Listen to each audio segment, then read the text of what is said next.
스위스 도착했습니다.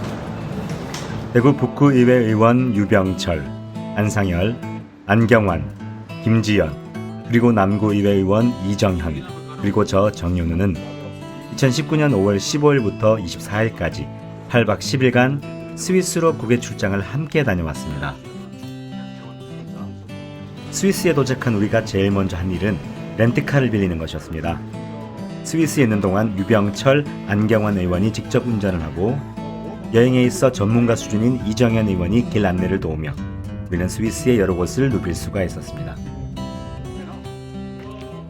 우리의 첫 번째 숙소는 아르가우 주에 위치한 에어린스바흐라는 마을에 깔끔하고 아름다운 게스트하우스였습니다.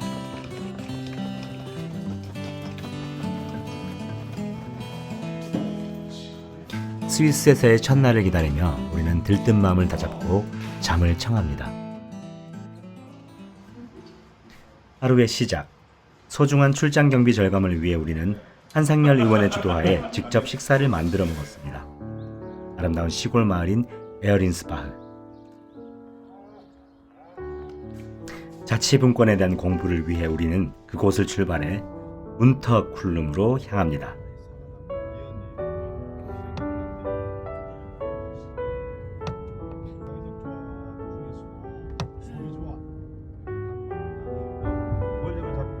이동 중에도 우리는 우리의 연수를 도와준 자치분권 전문가 안권욱 교수님의 말씀을 통해 스위스의 자치분권에 대해 조금씩 더 다가갈 수 있었습니다.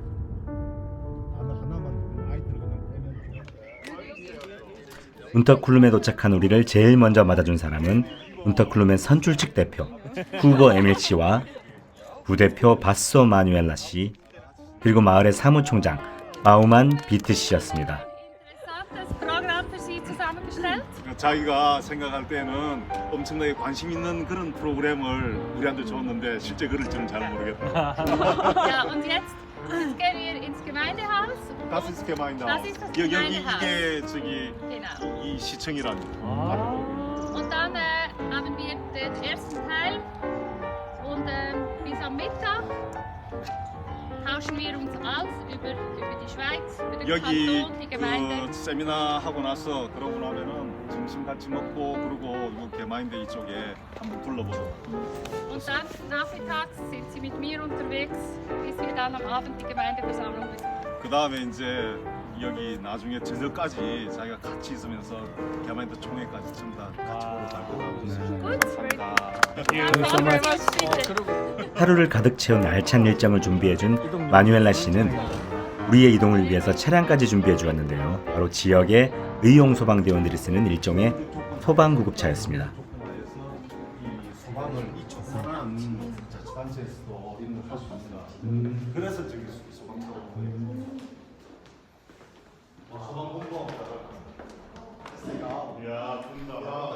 운터쿨룸에서의 첫 번째 일정인 세미나가 진행될 게마인데 하우스, 우리로 치면 시청 동사무소 회의실에는 우리의 방문을 환영하기 위한 세심한 노력들을 확인할 수가 있었는데요.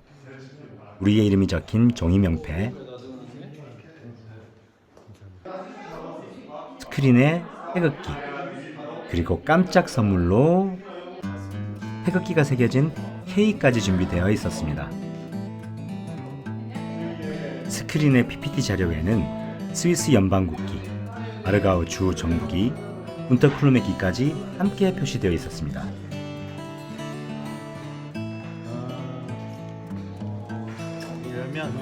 우리의 이름이 새겨진 여러 자료들까지 꼼꼼하게 준비해 주셨는데요.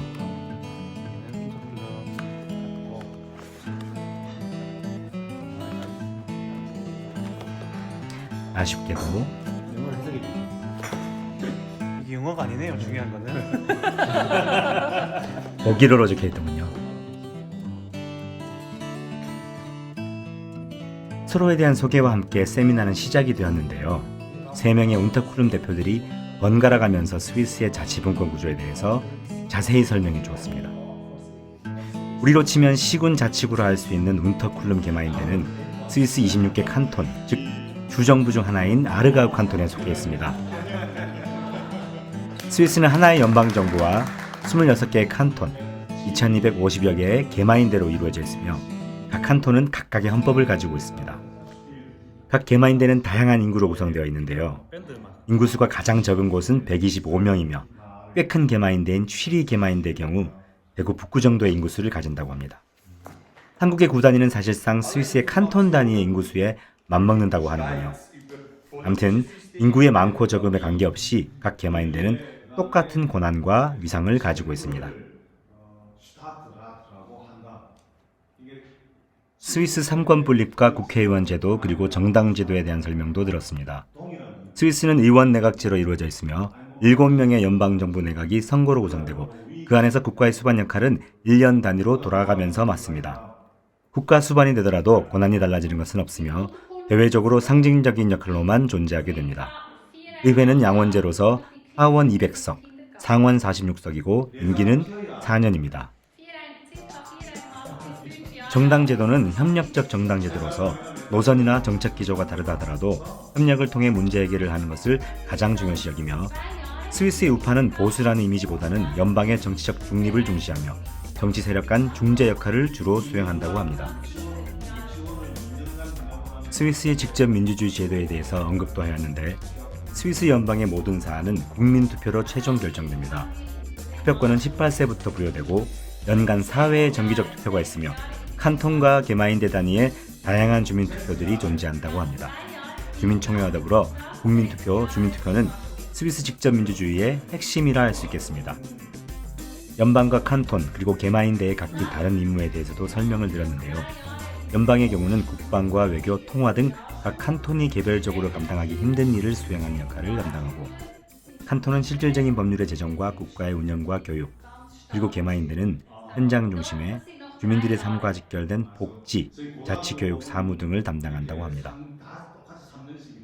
스위스 연방주의란 가장 아래에 있는 정치 행정 계층에 권한을 주고 아래에서부터 위로 결정을 하는 것으로 소위 보충성의 원칙에 기반하여 하위 조직이 가능한 모든 것을 결정하고 거기서 해결될 수 없는 것만 상위 조직에서 보충해주는 조직 철학을 말합니다.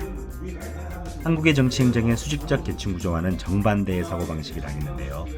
우리 의원들에게도 아직도 체화되지 못한 이러한 의식적 바탕이 사실은 진정한 민주주의의 근본이 아닌가라는 생각을 하게 만들었습니다. 이러한 민주적 철학이 가장 잘 드러나는 부분이 바로 개마인대의 조직도인데요. 개마인대 조직도의 제일 높은 곳에는 개마인대 대표나 집행부가 아니라 개마인대 주민총회가 놓여 있었습니다. 이들의 의식 속에서 주민은 정치적으로 가장 높은 위치에 놓여 있으며 실질적으로도 개마인대 주민총회를 통해서 그것이 실현되고 있는 것이었습니다. 이후 참관하게 될 주민총회가 더욱 기대되더군요. Selina? She speak very good English, huh? 세미나가 끝나고 좀 더 원활한 운터쿨룸 방문을 위해서 영어에 능통한 마누엘라 씨의 딸인 셀리나가 우리를 맞아주었습니다. 도보로 이동 중에 흥미로운 사실을 발견했는데요. 정차해둔 자전거들이 잠금 장치를 거의 하지 않은 상태더라고요. 배수관에 이거 철도 광역. 딱 어울리네요. 뭐 하나만 들면 각설이.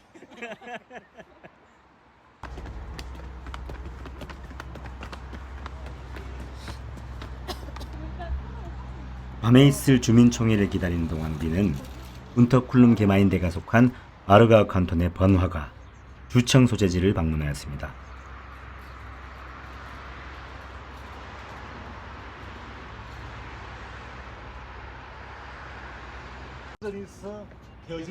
이게 이제 이 우리로 보면 길에는 주민투표와 관련된 정치적 견해들이 적힌 캠페인들도 보이더군요. 그다음에 프로세스 콘체르네 페런 레스토이어 그러니까 이 콘체르이라면은 이 대기업을 말하는 그 기업의 세금을 큰 기업의 세금을 레스토이어 그 페어베스 페어 높인다고 레스토이어는 세금 구조를 높이는 이 세금을 올린다고 기업들 시건 장치한 자전거 거의 없습니다. 잠근 장치가 달리지 않은 채 정차된 자전거들을 여기서도 많이 발견할 수 있었습니다.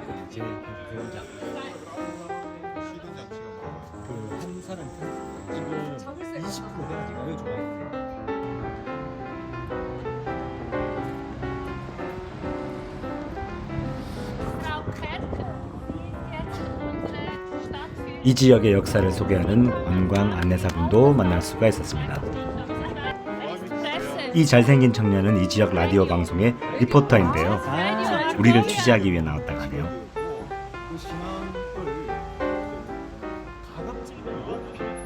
역사와 전통 그리고 조화를 중시 여기는 스위스인들의 문화를 여기저기서 발견할 수 있었습니다. 관광 안내사분께서 건넨 컵으로 지하수를 시원하게 받아 마셨는데요. 저 컵은 플라스틱 컵이 아니라 분해가 되는 것이라고 하네요. 박물관 전체가 도시에 대한 기억으로 채워져 있습니다. 이곳은 전시관입니다. 전시관 안을 들여서면요. 미술관입니다. 놀랍게도 전시관 전체가 이 도시에 대한 기억으로 채워져 있었습니다. 1880년도의 아라우시가 Das waren zwei Herren aus 도시 역사 자체를 아카이빙하고 장소를 마련하고 우리의 도시 재생은 어떠한 것이어야 할지 고민이 깊어지더군요.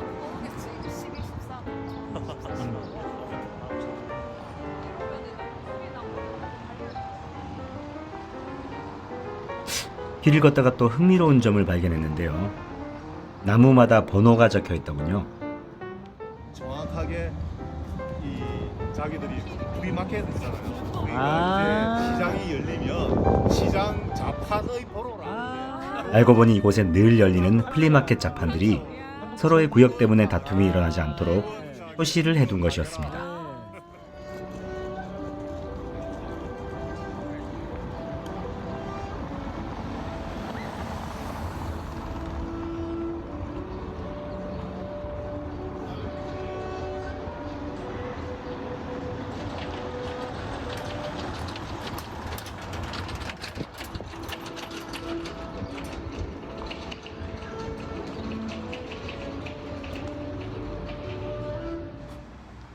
저기 멀리 보이는 곳이 아르가우주의 주청입니다.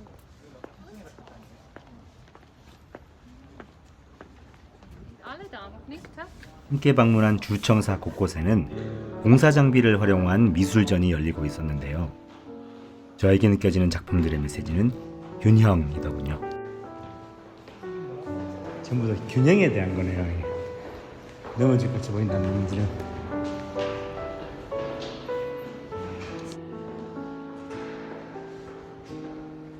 Bye. Have a nice day. Exciting. 이렇게 관광 안내사분과 작별 인사를 나누고 다시 운터쿨룸으로 우리는 돌아왔습니다.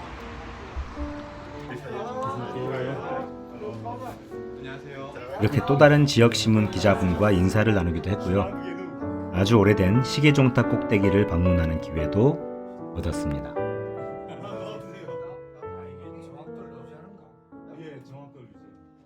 그죠.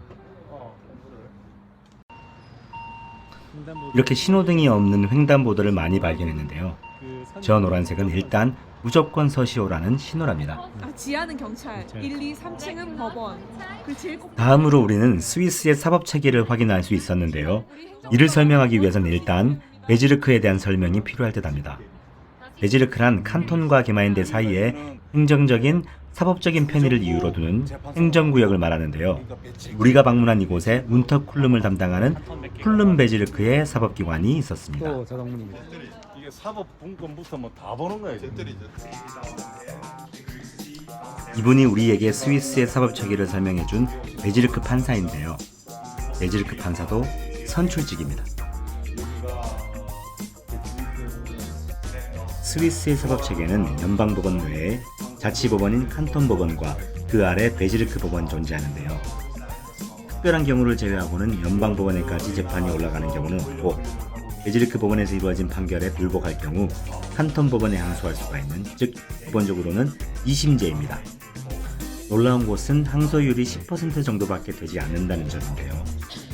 베지르크 재판의 경우 담당 선출직 판사가 여러 명의 판사와 합의하여 판단을 하는데, 법원의 존재 가치를 법률적 시시비비를 따지는 것보다 관계의 중재와 갈등이 해결해두기 때문에 대부분의 경우 재판 결과에 승복을 하기 때문에 그렇다고 합니다.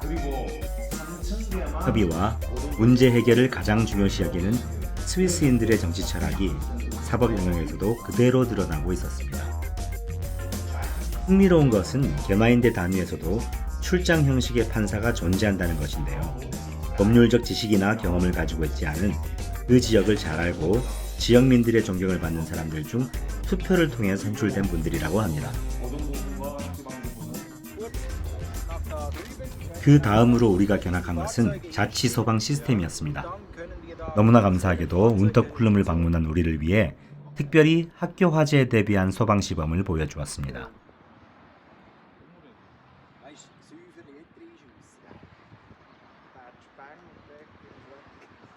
저 건물이 운터쿨름의 초중등학교이고요.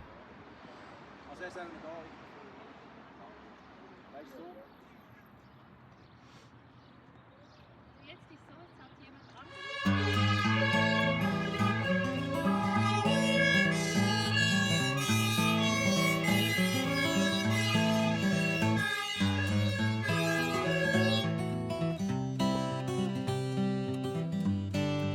유니폼을 입으신 분들, 소방복을 입으신 분들 모두 운터쿨름의 자치 소방대원들인데요. 모두 자기 직업을 따로 가지고 있는 봉사직, 의용 소방대원들이었습니다.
이렇게 학교에 갇혀있던 아이를 구출하는데 성공했습니다. 주목할 만한 것은 이렇게 소방훈련에 아이들까지 직접 참여하고 있다는 점인데요.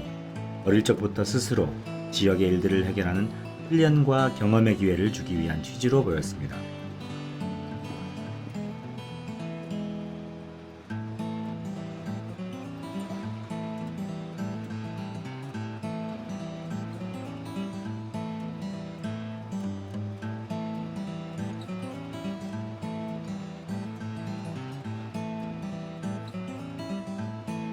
들어서 어떻게 처리를 하는지를 보자고. 이게 마지막 이제 보고하는 걸 보라고. Also, klar, du musst den Einsatz erläutern, vielleicht kann man schnell sagen, Kannst du es Hochdeutsch sagen? Okay, wir haben hier einen Brand in der Schule. 학교에서 불이 Hauptstraße 났었습니다. 28. Ich habe festgestellt, 28명의 Brandausbruch im zweiten 불이 나는 Obergeschoss 상태에서 mit einer 2, 3층에 Ausbreitung 있었는데 im dritten Stock und Rettungen im zweiten und dritten Stock. 그 2층과 3층에 구해낼 아이들이 있었는데 어떻게 Sichern des 됐는지 Arbeitsplatzes als erstens, zweitens Rettung, dritter Stock. What happened to your close friend? And can mean life or death. 이게 말씀하시는 게 너무 시스템이 잘 돼 있거든요. 그것도 중요한데 서로 다 가까운 친구들이기 때문에 그 사건이 일었을 때 너무나 중요하고 목숨까지 걸 정도로 이렇게 좋은 이게 중요한 일이 된다. 이거 말씀을 이게 이 시스템에서 가장 중요한 부분이라 말씀하시는 거예요. Thank you. We have a professional firefighter. We have professional firefighters. Would you like to go in? Exit Yeah? Come. Ah, okay. Kind of canton system. Yeah, and 이렇게 애기들부터 내부터 이런 일들 친숙해지는 거죠. 그런 의미도 있다고 합니다.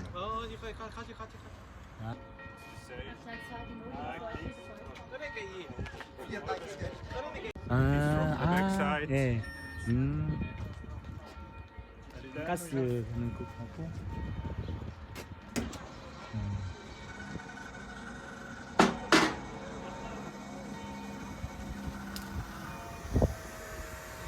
한 소방대원이 이야기한 것처럼 이렇게 아마추어인 사람들로도 지역의 자치소방체계가 유지될 수 있는 힘은 한편으로는 너무나 체계적으로 갖추어진 장비들과 잘 준비된 매뉴얼, 시스템이면서도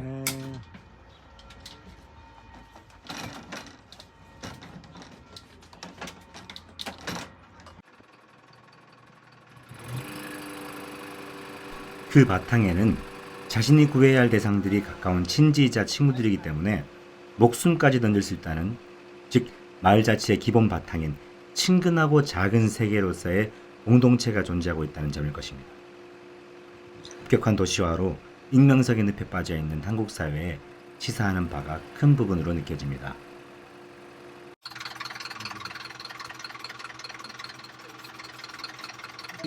마누엘라 씨와 의용 소방대원들의 배려로 이 귀여운 꼬마들이 지켜보는 가운데 스위스의 전통 음식으로 행복한 저녁 식사를 만끽할 수 있었습니다.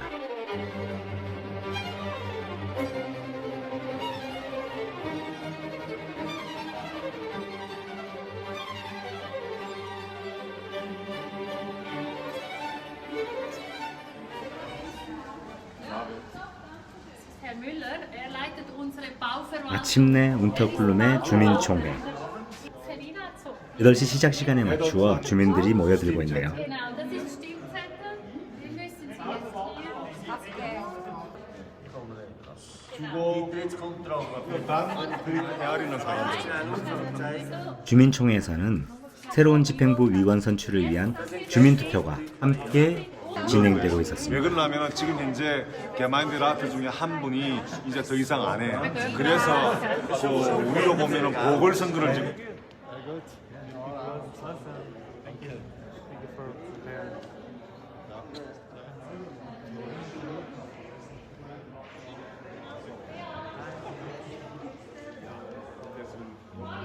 주민총회에서는 세미나에서 볼 수 없었던 다른 게마인데라트, 즉 집행부 위원들도 볼 수가 있었습니다.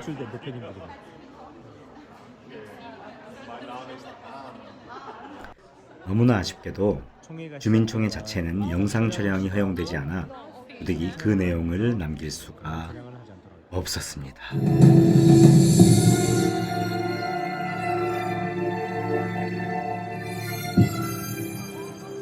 총회는 끝이 났습니다. 그리고 어쩌면 총회만큼이나 중요할 수 있는 주민들 간의 담소의 시간이 펼쳐졌는데요. 주민총회에 있어 너무나 흥미로웠던 점은 3,000여 명의 주민 중 주민총회에 참여하는 인구는 60여 명, 즉 2% 정도밖에 되지 않았다는 것입니다. 그럼에도 그 누구도 참여민주주의가 훼손되었다고 보지 않음을 환담을 통해 확인할 수 있었는데요. 누구나 올 수 있도록 열려있고 참석할 수 있는 이들의 판단을 믿으며 만약 총회 결과에 불만이 있을 경우 언제든 주민투표를 통해서 수정할 수 있다라는 세 가지 전제가 소수가 참여한다 할지라도 주민총회가 가지는 가치가 훼손되지 않게 지탱해주고 있는 것으로 판단되었습니다.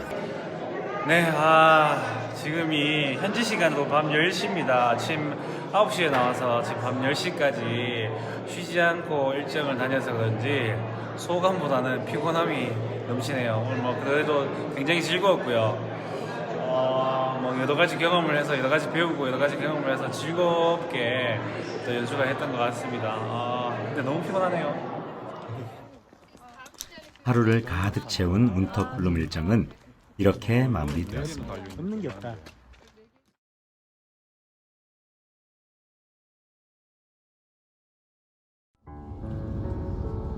둘째 날 2일차 우리는 오베리티 게마인데를 향해 가고 있었습니다. 오베리티 게마인데 또한 아르가우 칸톤에 속한 게마인데인데요.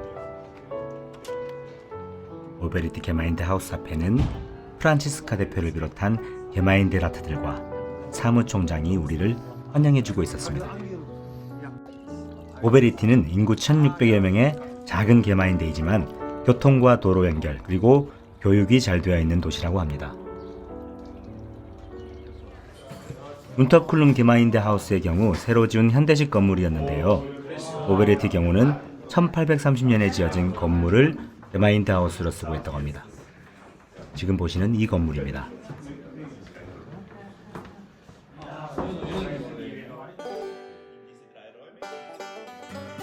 앞서 운터쿨룸 게마인데에서는 전반적인 스위스 정치 체제에 대한 세미나를 진행하였다면 오베리티 게마인데에서는 자신들의 게마인데의 특성에 대해서 집중적으로 세미나를 진행하였습니다. 게마인데 대표로는 여성이신 프란치스카 대표가 선출 후 12년간 사무를 보고 있고 부대표인 피우스는 재직 7년이 되었다고 합니다. 오른쪽에 저 덩치 큰 분은 오베리티의 사무총장인데요. 사무총장은 게마인데 라트들의 업무를 돕는 일종의 직업 공무원인데요. 이마저도 현출직입니다. 오베리티는 낙농업이 발달한 농촌인데 스위스에서도 농촌에서의 인구 문제가 큰 고민거리 중 하나라고 합니다. 특히 젊은 연령층의 도시로의 이탈로 인한 어려움은 우리와 마찬가지로 보였습니다. 오베리티 게마인데의 조세 중 가장 중심은 소득세이며 개인 소득에 대한 조세가 90%이고 기업체에 대한 조세는 10% 미만이라고 합니다. 세금의 종류, 즉 조세 항목 또한 주민들이 칸톤 단위에서 세법을 통해 정하는데 방법은 주민투표를 통합니다. 그렇게 정해진 각 세금에 대한 세율을 정하는 것은 게마인데 단위에서 주민총회에서 정해집니다. 정리하면 세법은 칸톤에서 주민투표, 세율은 게마인데에서 주민총회로 결정된다는 것입니다. 아르가우 칸톤에는 특별히 반려견 세금이 존재하는데요. 모든 개가 과표의 대상이긴 하나 안내견 등 특수견을 예외로 두었고 이 또한 주민투표로 결정된 것이라고 합니다.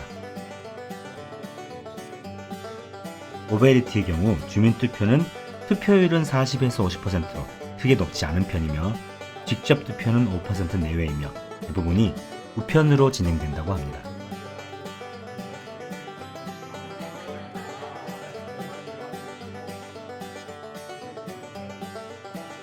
벽에 걸린 것들은 지금까지 역대 게마인데 라트들의 가문의 문양을 나타내는 것이라고 합니다.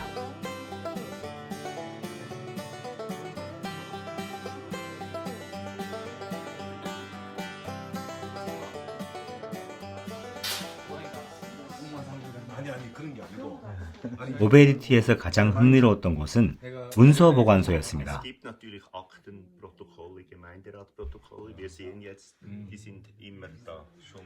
아주 오래전부터 게마인데의 주요 문서들을 보관해 오고 있었는데요. 주요 문서들이 지금 옛날 것부터 다 있다고. 이런 식이에요. 아주 옛날 거겠죠. 색저로 묶어놓은 게 다 파기하고. 겉표지만 봐도 그 역사가 느껴지는 문서들이었습니다. 1834년? 1865년. 여기 1794년부터. Die Schrift ist koreanisch. 이분이 하시는 말씀이 이게 여기 있는 게마인데 라트 스루로서는 가장 오래된 건데 바크 이스트. So ist es, ja. 이 찍은 거, 찍은 거.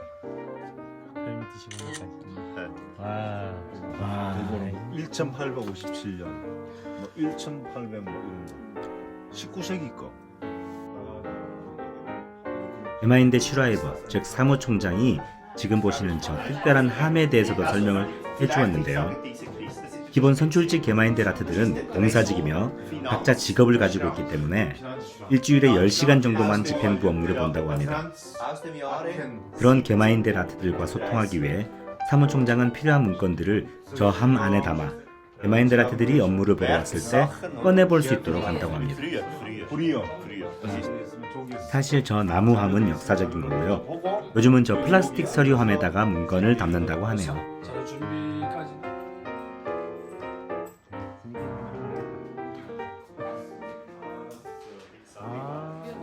이곳은 우리로 치면 구청 혹은 공사무소 민원실입니다. 민원 담당 공무원이고요. 사실 각 게마인데마다 공무원은 사무총장 포함 서너 명밖에 되지 않는다고 합니다.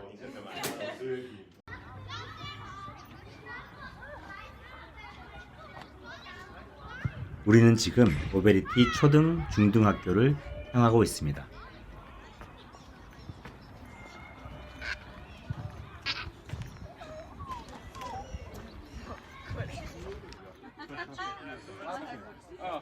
저기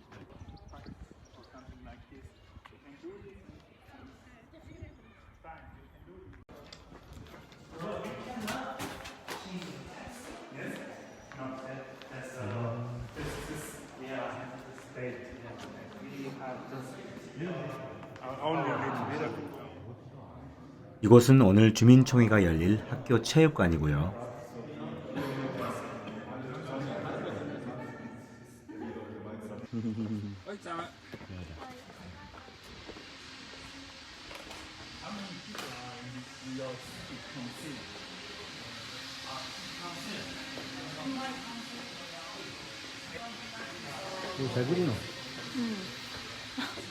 학생 수가 60여 명밖에 되지 않는 학교이지만 이렇게 각 교실도 깔끔하고 편리하게 구성되어 있습니다.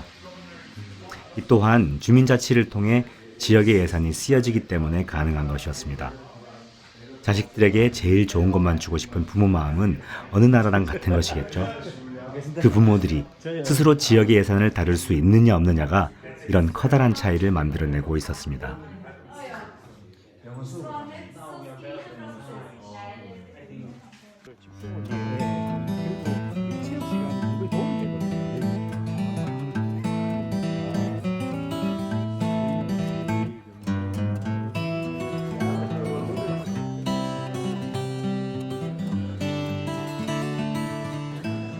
오베리티의 주민총회가 막 시작되려 하고 있습니다. 아쉽게도 이 총회도 영상 기록으로 남길 수는 없었습니다.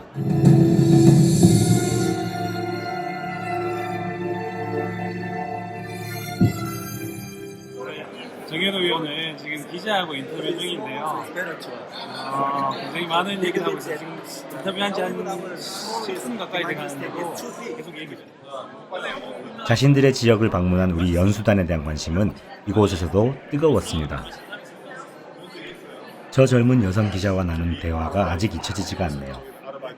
당신들이 우리의 문화에 대해 가지는 환상이 분명 존재한다. 우리의 민주주의가 항상 그렇게 아름답지만은 않다. 누구도 유쾌하지 않은 결과를 남길 때도 많다. 다만 우리는 서로 타협하고 협상하지 않으면 안 되는 문화를 가지고 있을 뿐이다. 2일차 공부도 끝이 나고 밤늦게 우리는 숙소로 돌아왔습니다.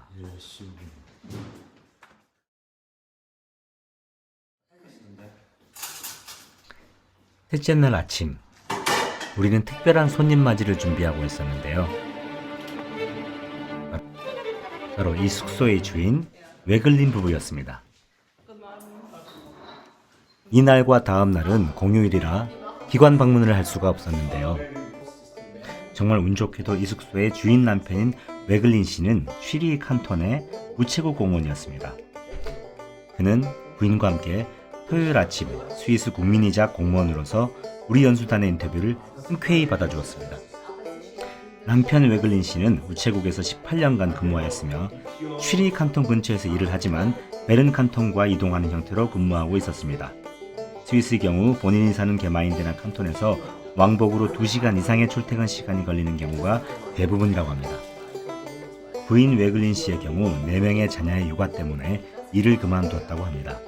스위스의 경우에도 육아가 여성 일자리에 상당 부분 부담을 주는 것은 사실이었습니다. 은행원이었던 부인은 아이가 1명일 때와 2명일 때 회사에서의 반응이 달랐고 셋째 아이 임신 당시에는 노골적인 퇴사 압박을 받았다고 합니다.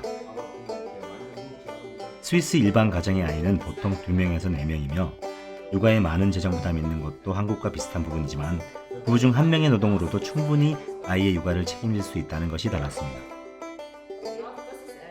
부부는 스위스의 민주주의에 대해서 이렇게 얘기했습니다. 게마인데 주민총회에 관련해서 특별한 사유가 없으면 당연히 빠지지 않고 참석해야 한다고 생각하지만 직장 등의 문제로 빠지는 것은 어쩔 수 없다고 보았습니다. 게마인데 주민총회에서 대부분의 사항이 결정되는 것에 대해 세금을 내는 주민이 모든 것을 결정하는 것이 당연하다고 보았고요. 정치에 대한 불신은 아주 적은 편인데 선출직으로 나서는 사람들의 경우 정치에 대해 좀 더 관심이 있고 여유가 있기 때문에 좀 더 적극적인 참여를 통해 행동한다고 생각하고 기본적인 신뢰를 가지고 있고, 또한 문제가 있을 경우는 선거로 언제든지 바꾸면 된다는 생각을 가지고 있었습니다. 즉, 직접 민주주의가 가능케 한 소통의 정치가 낮은 정치 불신으로 이어지고 있는 것이었습니다. 연수단은 최근 스위스에서 국민 제한 제도로서 국민 투표를 했던 국민 기본소득에 대해서 질문하였는데, 결과적으로 기본소득이 통과되지 못한 것은 스위스는 경쟁적 자본주의를 존중하고 있기 때문일 것이고, 자신들도 국민 대다수가 아무 조건 없이 기본소득을 요구하는 것은 원치 않는다고 발언하였습니다. 그러나 투표의 결과와는 반대로 국민 제한 제도는 필요한 제도이며 적극적으로 지지한다고 말했습니다. 이들은 스위스가 잘 사는 이유, 스위스적 사회상 세계관이 지켜지는 이유가 바로 민주주의라고 생각하며, 민주주의를 망하게 하는 것이 스위스를 망하게 하는 길이라는 민주주의에 대한 강한 신념을 가지고 있었습니다.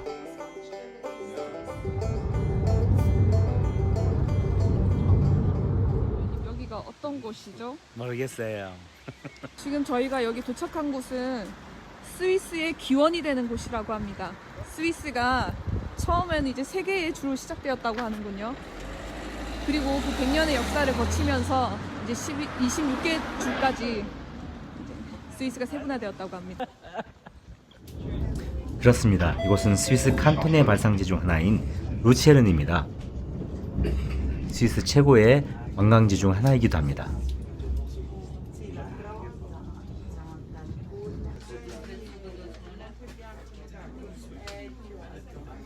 기관 방문이 불가능한 주말 동안 우리는 스위스와 스위스 접경지 여러 곳을 둘러보며 그들의 삶과 문화를 확인하였습니다. 소문 그대로 그들의 자연환경은 너무나 아름다웠습니다.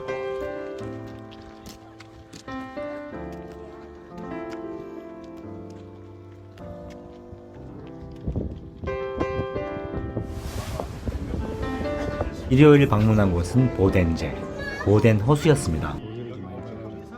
독일과 오스트리아가 만나는 지점이기도 해서 두 나라도 방문할 수가 있었습니다. 사람들은 한꺼번에 다 모인, 이건 정당 없는 사람들은 녹색당 사람들인데, 독일의 선거 캠페인입니다. 이 사람 누구냐면은 크라이스탁이라고 해서 이곳은 오스트리아. 다양한 지역의 깃발들이 펼쳐져 있는데요.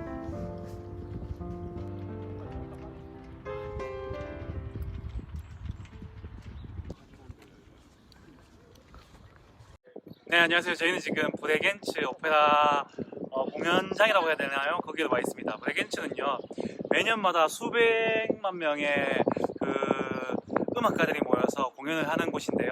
이 작은 마을에, 이 작은 도시에 이런 공연장을 만들어서 수백만의 관광 명소를 만들었습니다. 특히나 이곳은 공연장에 매년마다 새로운 공연장을 만들어내는데요. 한번 그 호수에 있는 공연장 한번 같이 보도록 하시겠습니다. 신세계 등장. 와. 꼭 봤어야 돼. 이거는 와. 저 조형물들이 공연장이라는 게 믿겨지십니까? 그것도 물 위에요. 옛날에 수상해 하는 거 진짜 무리하게 생각하더라고요. 못하게 되더라고요.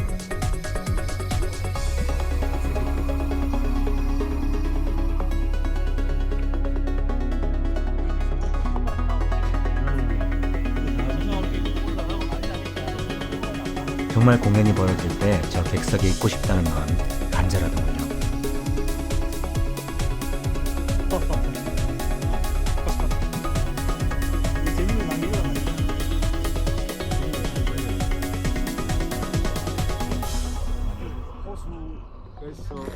놀라운 것은 2년마다 저 무대가 다른 공연을 위해 바뀐다는 점입니다.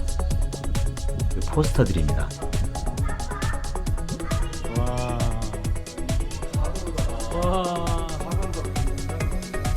그런 같은데 이게 무대 자체를 희한하게 만드네요.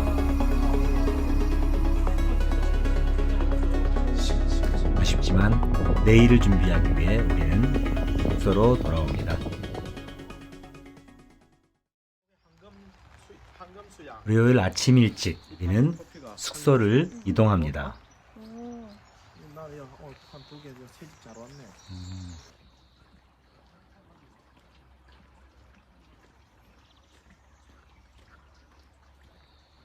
이곳은 일종의 연수원 같기도 한데요. 유기농 작물들을 재배하는 그런 곳이기도 했습니다.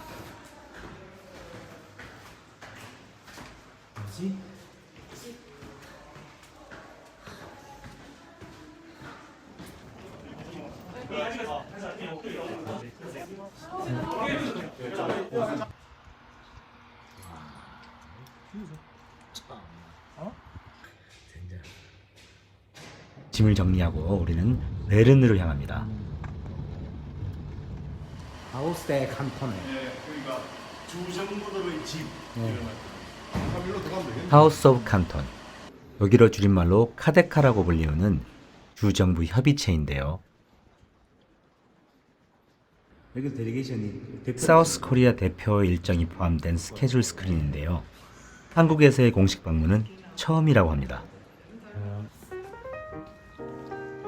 이쪽으로 오시면 됩니다.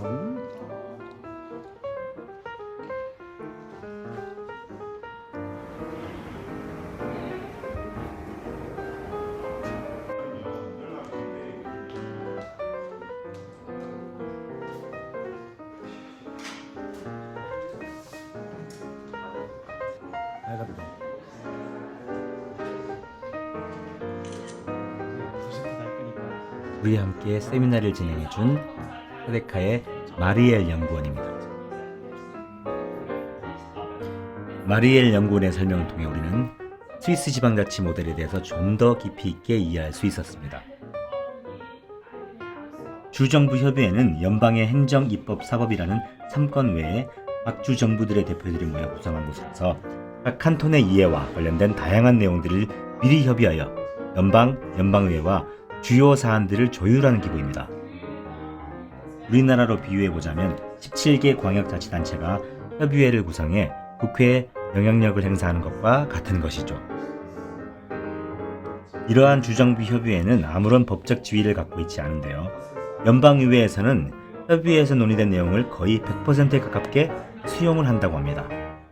협의된 내용을 거부할 때 져야 할 정치적 부담이 너무 크기 때문이라고 하는데요. 그만큼 사전협의에 대한 존중의 문화가 정치권에 깔려있는 것이라고 볼 수 있겠습니다.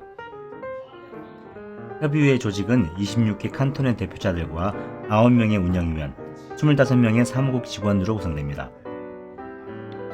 26명의 칸톤 대표는 각각의 칸톤이 정하는 대로 선정되어 협의회에 온 사람으로서 각각 한 표의 권한을 가지며 운영위원회와 사무국원들은 실질적인 운영과 업무 수행을 담당합니다. 협의회에서 의사를 결정할 때 흥미로운 것은 각 주의 의견이 다를 시 26개 주의 3분의 2인 18개 주 이상의 찬성으로 통과가 되지만 찬성하지 않는 주가 통과된 협의 내용을 따르는 것에 대해 강제하지 않는다는 점입니다. 소수의 의견이라도 각각의 주들이 결정하는 것을 존중한다는 것이며 의견을 일치시키려 최대한 노력할 뿐 억지로 강제하지 않는다는, 즉 대의민주주의의 한계와 모순에 빠지지 않으려는 노력이 읽혀졌습니다. 주정부 협의회는 보충성의 원칙에 기반하여 각각의 지방정부가 가지는 독립적인 조세권으로 고유 사무를 수행하도록 합니다. 연방과 칸톤 개마인대의 조세 비율은 3대 4대 2로서 연방과 자치단체, 즉 칸톤과 개마인대를 묶어서 비교해보자면 2배나 될 정도로 자치정부의 조세 비율이 큽니다. 주정부들 간의 협력과 이해 조율에 있어 주정부 협의회에서 가장 크게 다루는 과제 중 하나는 세율이 다름으로 인한 각 주의 격차 해소였습니다. 이를 위해 2008년 재정계획이 새롭게 세워지고 헌법을 개정하는 과정을 거쳐 우리로 치면 지방교부세 형태의 재정 조정 절차를 만들었습니다. 즉 재정이 좋은 칸톤에서 재정이 나쁜 칸톤을 보조하는 형식이 되는 거죠. 전체 평균을 100으로 잡았을 때 85 이하의 칸톤을 85 수준까지 유지할 수 있도록 재정 지원을 하는 방식인데, 이에 있어서도 중요한 원칙은 어느 정도 평준화를 위해 노력하되 절대로 순위를 바꾸는 노력을 하지는 않는다는 점입니다. 즉 너무 못 사는 지역을 만들려 하지 않을 뿐 경제적 노력에 찬물을 끼얹는 기계적 평등을 추구하지 않음으로써 경쟁 자본주의의 가치를 지키려고 한다는 점이 인상적이었습니다. 주정부 협의회에서는 여러 충위에서 매우 많은 시간을 들여 토론을 진행한다고 합니다. 우리가 방문한 날에도 다양한 방에서 토론들이 진행되고 있었는데요. 이처럼 스위스에서는 정치 행정이 있어 의견을 모으고 좁히는데 많은 시간을 할애하는 것이 일반적이었습니다.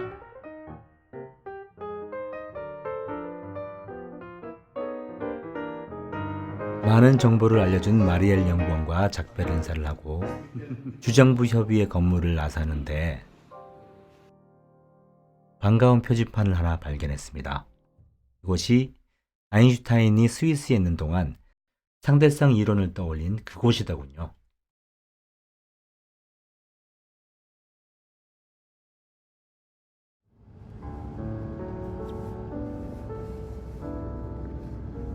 스위스에서의 마지막 공식 일정을 위해 우리는 산골 마을 라우에넨으로 향합니다.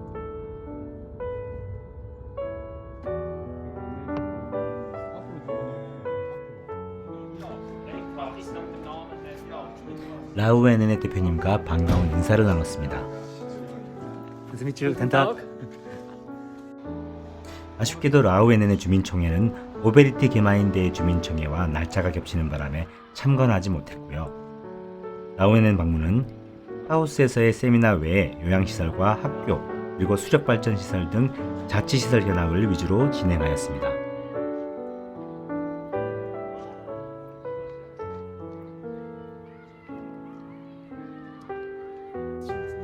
젊은 게마인데 공무원과도 인사를 나눴고요.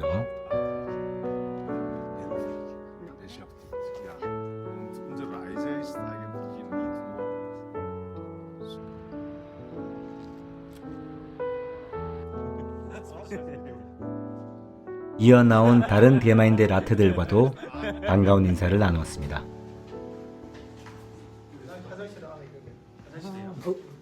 비슷하다 그때가 받은 거. 이곳이 라우에넨 게마인데 하우스의 민원실이고요.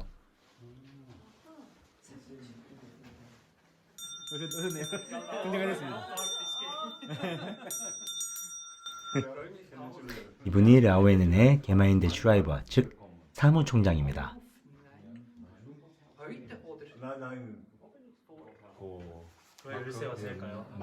라우에넨 게마인데를 상징하는 문양이라고 합니다. Hier steht die Schlüssel. Das ist Schlüssel. Ja, Launen ist der Schlüssel. Und dann Ja. steig halt auf.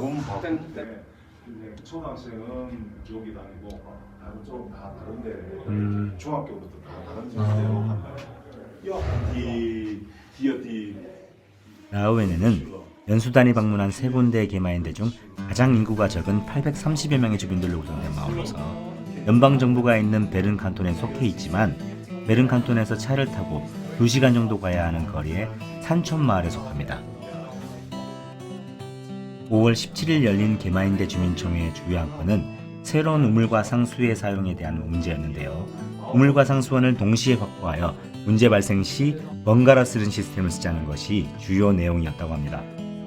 이러한 작은 마을에서도 자신들의 상수를 스스로 책임지고 있는 시스템을 가지고 있었습니다. 라우에넨 게마인데는 설산이 펼쳐져 있는 조용한 시골 마을이어서 농업에 관련된 기업이 60여 개가 있으며 대부분의 직업군이 농업과 관련이 있다고 되었습니다. Alles, was uns noch verändert, die Mission auf der Situation.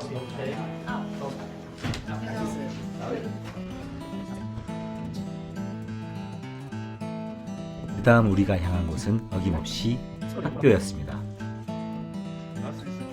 Familie hat ihre eigenen die solchen die Heizungen. ja.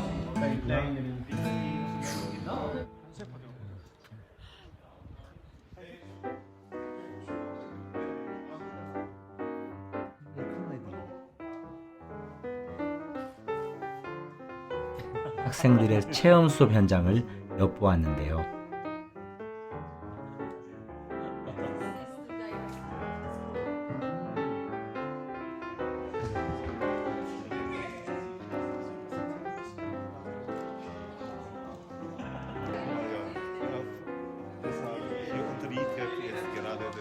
이 작은 학교에 분실물 보관함이 있네요.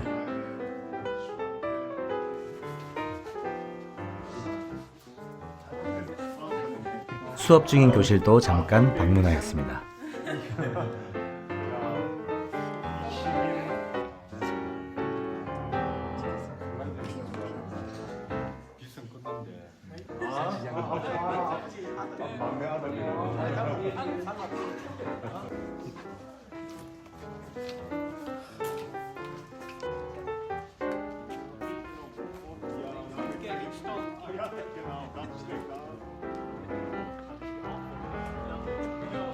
여기는 자기들 스스로가 해내고 그 안 단위에서 안 되면 나가는 거죠.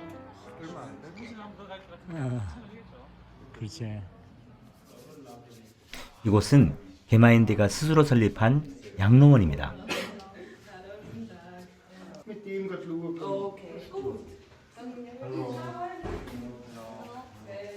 20여 명의 노인분들을 모시고 있는데요. 그보다 더 많은 수의 요양보호사들이 일하고 있다고 합니다.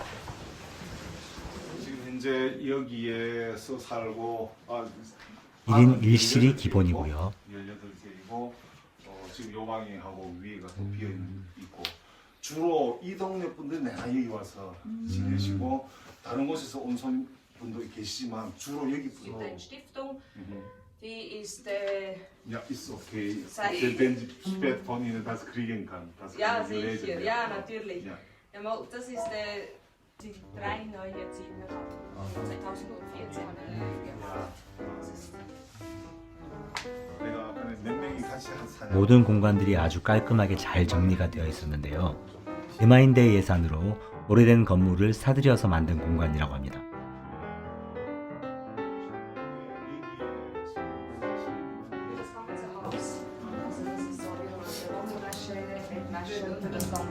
여기에 여 건물에서 세탁실. 나오는 모든 빨래는 여기서 한다 보니까 저 이불에서부터 뭐 이불까지 모든 걸 여기서 다. Und auch der Hausdienst ist zum Reinigung und Haus- und Waschmittel zuständig. 그리고 주방까지 아주 깔끔하게 정리되어 있었습니다. Für die Mahlzeit. 여기서 만들어진 음식은 거의 전부가 이 동네에서 생산된 음식으로 한다는 게 원칙이에요. Lokalfood. 예, 로컬푸드예요. 진짜 그냥 로컬푸드. Ja, für die 18 Leute wird dann hier gekocht. 어린 학생들이 놀러 오면 공짜로 음식을 제공한다고 하는데요. 노인들이 자연스럽게 어린 학생들을 만날 수 있도록 한 정책이라고 합니다.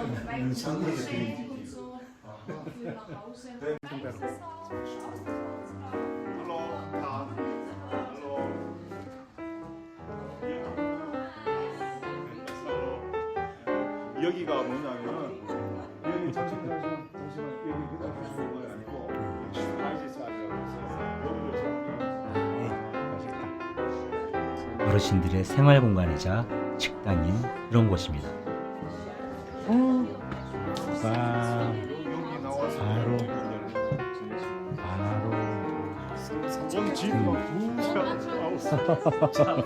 네. 어르신들이 쉬시다가 식사하시다가 나와서 밥 먹으면서 이거를 보시는 거예요. 마을 단위의 복지가 얼마만큼의 힘을 가질 수 있는지를 확인할 수 있는 그런 곳이었습니다.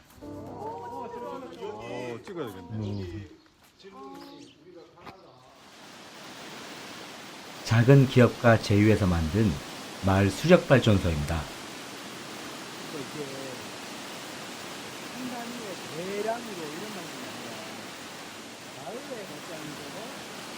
마을의 전기는 마을 스스로 만들어서 공급하는 방식.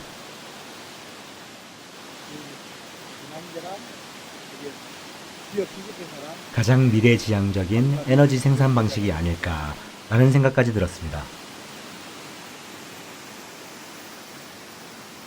방안이네요.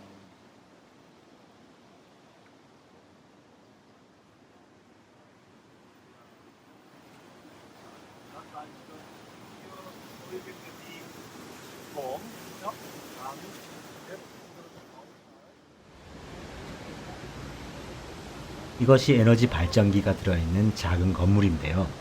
안으로 들어가 보지 못했습니다.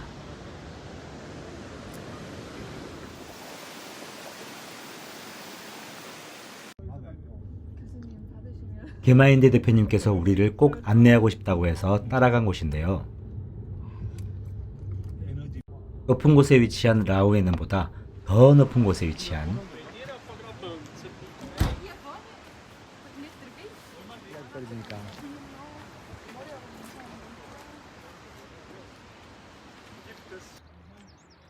고산지대의 호수였습니다.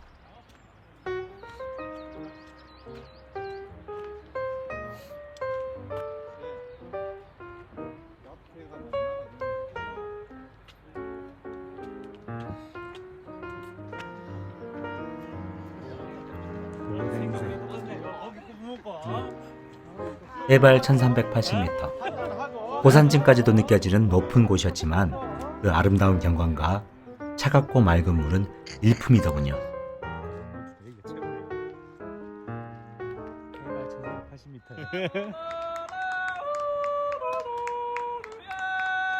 마을 대표님의 고운 목소리로 들려주는 낯선 요들송은 마음까지 맑게 해주는 느낌이었습니다.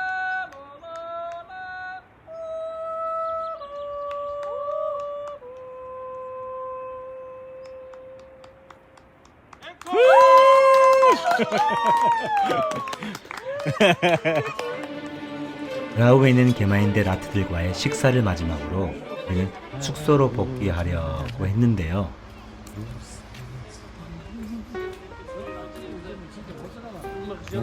이게 시옹성이라고? 시흥이 재수가 들어본 적 없어요. 중간에 시옹성이라는 너무나 아름다운 성을 잠깐 방문하였습니다. 시옹.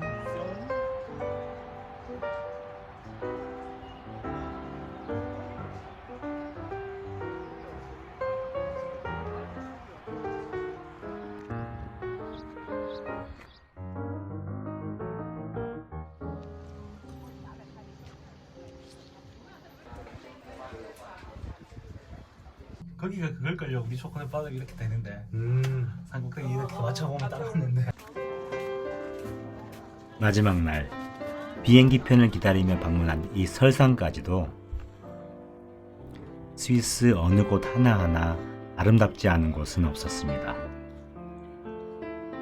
하지만 이 아름다움보다 더 기억에 남는 것은 연수기간 동안 들었던 스위스인들에게 있어 이 아름다운 자연 경관보다도 세계 최고 수준의 경제적 부보다도 더 자랑스럽고 가치 있는 것은 자신들이 일궈내고 지켜온 민주주의다 라는 말이었습니다. 한국으로 돌아오고 나서도 많은 생각이 들었습니다. 우리의 민주주의는 분명 이들과는 다를 것입니다.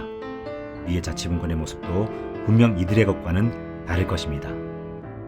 확실한 건 우리는 우리의 문제를 해결할 새로운 길을 반드시 모색해야 한다는 것이며 스위스의 모습은 이미 그 길을 걷고 있는 사람들이 있다는 것을 보여줌으로써 우리에게 늘 커다란 희망과 자극을 함께 줄 것이라는 것입니다.